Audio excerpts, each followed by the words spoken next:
Hi everyone, this is a visual guide for Final Fantasy XIV's patch 6.45 Gatherer or Disciples of Land relics. This video will cover everything you need to do in order to obtain the Miner, Botanist, and Fisher relic tools. Similar to my first video, I will cover Miner and Botanist first as they are identical in steps. Then I will cover Fisher's relic. I will leave timestamps below for ease of navigation.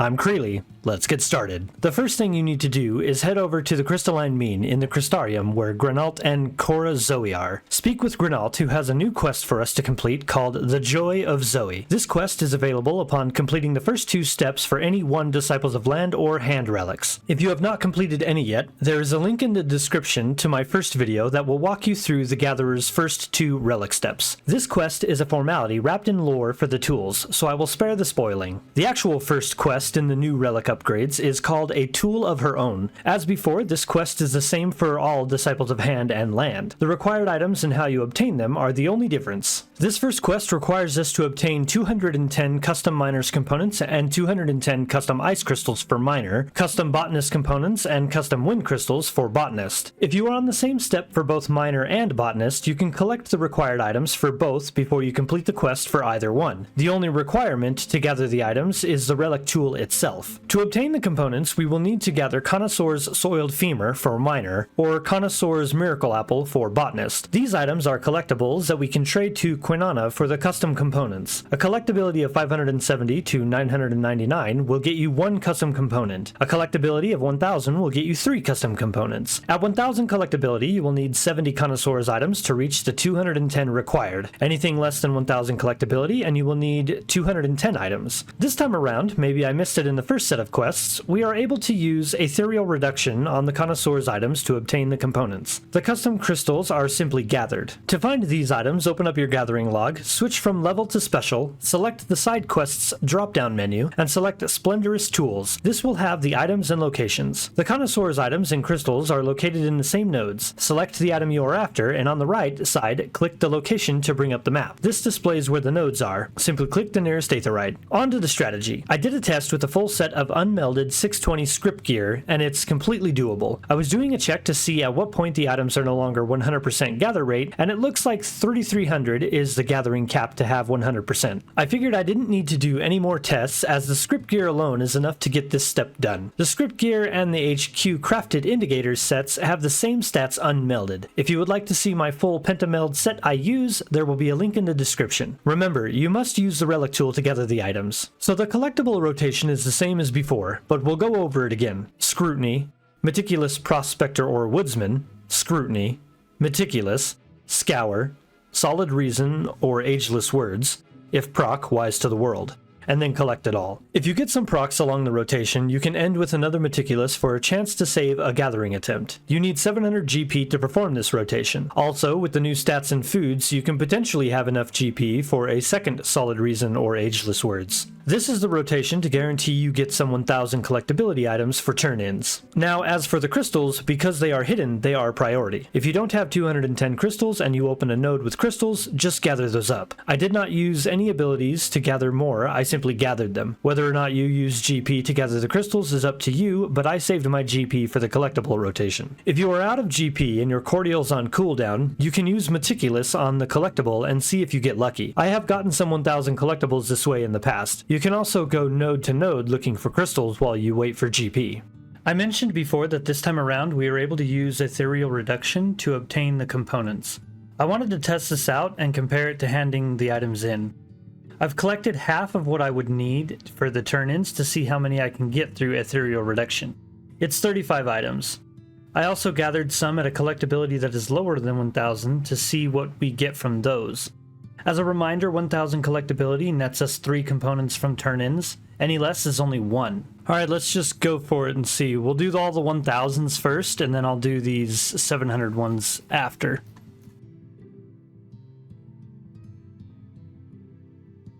Okay, so I got 3, which is what you would get from a turn-in. What I'm worried to see is if I get less than 3. It seems that 3 is kind of what we'll get. I'm wondering if we'll get a bonus. Usually through Aetherial reduction, you do have a chance to get the bonus. If that's the case, then this may be faster, but it also depends on how many. So what I'm going to do is I'm just going to bulk reduce these 1000s and then just add it all up at the end. If I do get some bonuses though, that would be pretty dope.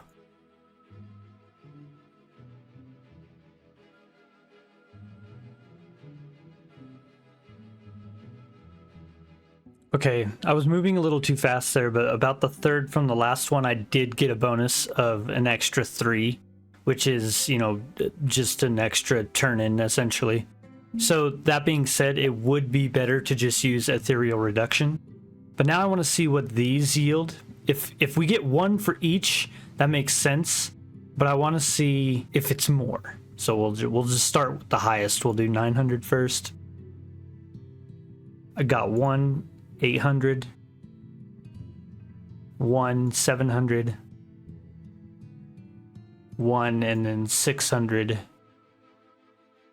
Also 1. Okay, so that's not really worth it. I'm gonna have 1 extra one now. I have 100 total. So that being said, you can gather your 70 and go turn them in and you'll have 210, or you can use Aetherial Reduction and you will get 3 for each one, but there is that possibility of getting the bonus, in which case you won't need 70 items. What I would recommend if you're going to use the Aetherial Reduction route is gather up 20 of them at 1000 collectability. I wouldn't do anything less than 1000 still, and then reduce those 20, gather another 20, reduce those 20 until you get to 210. Once you have everything, head back to the Crystalline Mean to hand in the quest. Altogether, this step only took 2.5 hours to get everything for both Botanist and Miner. Pretty simple. Let's do the next one. After completing a tool of her own, the next quest is immediately available, a tool without compare. This time, we need, 210 brilliant components and 210 brilliant clusters. I figured it would be like the first set of quests, the first requiring 210 and the second requiring 270 or something. Lucky us, just another 210 of each item. Just like the previous quest, to find where to gather these items, open up your gathering log, switch over to special, open the drop-down labeled side quests, and select Splendorous Tools. The items and their locations will be displayed here. I did the exact same test as the previous quest. I went in with a full set of script gear unmelded and it did the trick. So as long as you have the base script or indicators crafted set with no melds, you can complete these quests. Remember, you must use the Relic tool. The strategy is the exact same as the previous step. Clusters are priority when they appear till you have 210. Shoot for only collecting the Connoisseur's items at 1000 collectability. At 1000 collectability, you will need to collect 70 Connoisseur's items to reach 210 components. As before, the components are obtained from Kwinana by trading the Connoisseur's items and also Aetherial Reduction. I strongly advise using Aetherial Reduction. It saves you the trouble of porting back to the mean, and there is a chance for bonus components. I didn't mention this because it never happened to me, but if you get all of the components and you still need crystals, you can start using GP on the crystals, starting with Luck of the Pioneer or Mountaineer. This is 200 GP and will force the crystals or clusters to appear. Once you have all of the required items, unequip the tool and hand in the quest. Congratulations on obtaining your new item level 630 tool. You'll notice there is a new quest from Grenault. It's just a wrap-up quest. This is the part where we cover both quests for Fisher, but before we get into that, if you are enjoying this video, please give it a like. It helps a lot. Also, if you have not already, please consider subscribing. I have about 310 subs, which is a little over halfway to my goal of 500. With that in mind, send this video to a friend who you think could use this info.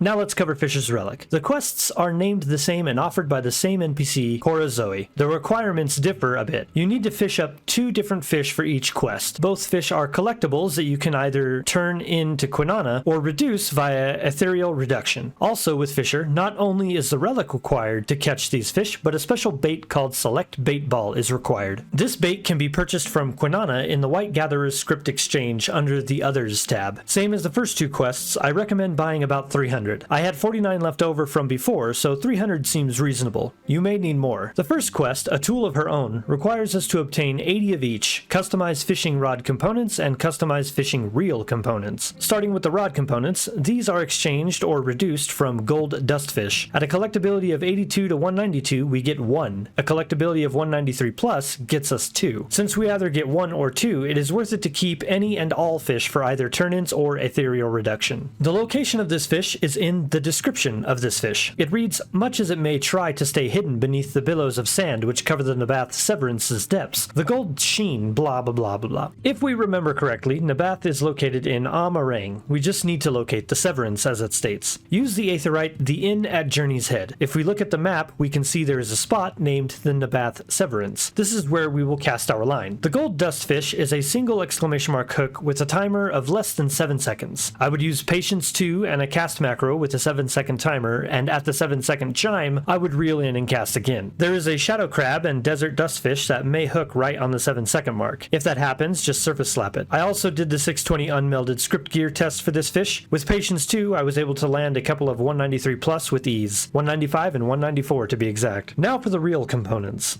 These are obtained from exchanging or reducing Forgiven Melancholy. A collectability of 322 to 757 results in 1 component. A collectability of 758 plus gets us 2 components. Again, it is worth it to reduce or turn in all the fish since it's either 1 or 2 components. Once again, we look to the description of the fish for its location. It reads, found near the Isle of Ken, this death-white fish is a subject of curiosity amongst Culusians. It mentions Culusians and an isle named Ken. Kind of tricky of the devs, but the Isle of Ken is in Lakeland. Use the Ostal Imperative Aetherite. Directly south of here is the Isle of Ken. We will cast our line from its back. The Forgiven Melancholy is a double exclamation mark hook with a timer of 15 to 25 plus seconds. There is a hard candy and clean saucer that we have to deal with. The hard candy is a single exclamation mark hook that hooks well before the 15-second mark. The clean saucer is also a single exclamation mark hook. It hooks later, inside the window of our mark. The strategy I employed is catch and surface slap the hard candy. Ignore the late single exclamation mark. It's always the clean saucer. It will eat your bait. We ignore it, so we keep our surface slap status for the hard candy. Once a double exclamation mark hooks, we catch it. It's the Forgiven Melancholy. Use identical cast and prize catch. This will land us the Forgiven Melancholy again, only this time at max collectability. It's a lot of GP usage, but as long as you keep every Melancholy, it's fastest in my opinion. Just remember to use Thaliac's Favor and High Cordials. You can also just surface slap the hard candy and then use prize catch and ignore the other single exclamation mark. This is less GP usage, but takes longer and more bait. However, you only get large Melancholy. Once you have all 160 components, unequip your tool and go turn in the quest. The next quest is a tool without compare, the same as Botanist and Miner. This time we need Brilliant Rod and real components. Just like Botanist and Miner, you need the same amount of components as the previous quest. In Fisher's case,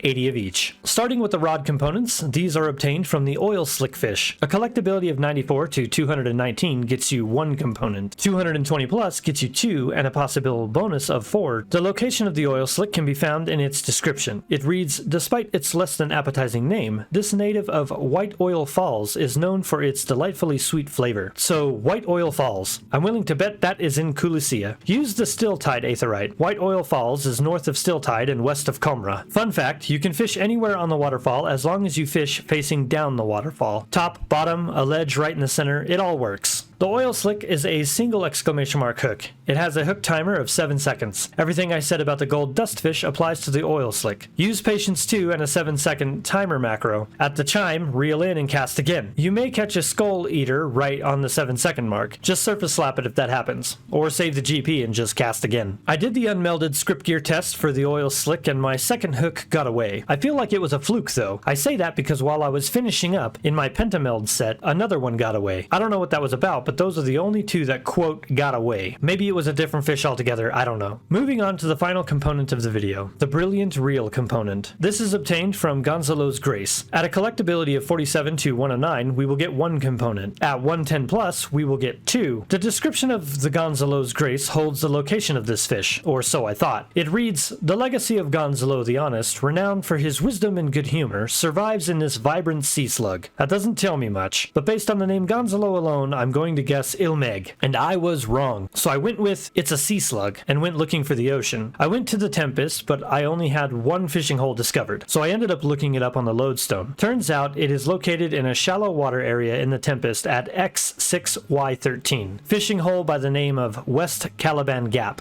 The closest aetherite is the Macarensis angle. The Gonzalo's Grace is a single exclamation mark hook with a timer of about 12 seconds. The comment on the lodestone said 11, so I went with it. I used identical cast, and that one went longer than 11 seconds, so I changed the macro to 13 seconds. I ran into ancient shrimp at 13, so I changed it to 12. 12 is the sweet spot. Same as the 7-second fish in this video. Use patience 2 and the 12-second macro. Easy. I did the unmelded script gear test for the Gonzalo's Grace. I was able to catch 2 at max collectability of 111 and 115. The comment on the lodestone mentioned the new Jenga food for Gatherer'S, but I tested it and unmelded script gear with no food can do it. I will say this though, I had about 3 get away. I don't know if it was a slug or not, but one was with script gear and the other 2 were with my main penta set. Out of the 35 or so I caught, only the 3 got away. Once you have all 160 components, head back to the mean, unequip your tool, and hand in the quest. Congratulations on completing all 3 Disciples of Land Splendorous tools for patch 6.45. One final note, despite being 10 item levels higher than the crafted tools, the stats do not compare to pentamelds. I tried to move melds around to make it so I can full-time the tool, but it's just not there yet. I guess we'll have to wait for the final patch of Endwalker to get it to that point. This video was fun to make. It took longer than expected, but here it is. I'm glad the quests were easy, but also a little disappointed that they were as easy as they are. Each tool only took me about an hour to complete. If I weren't writing this script and recording everything, I think it would have been done in a day, which is bittersweet, really. Considering there are still all of the crafter tools to do, I guess it's reasonable. Anyway, if you enjoyed this video or found it even slightly helpful, please give it a like. Share it with a friend you think might gain from this information. Also, consider subscribing. Leave a comment telling me which of these tools is your favorite. Mine is the Botanist Axe. I love the stone axe look. If you have any tips of your own, feel free to leave them in the comments. As always, have a safe journey.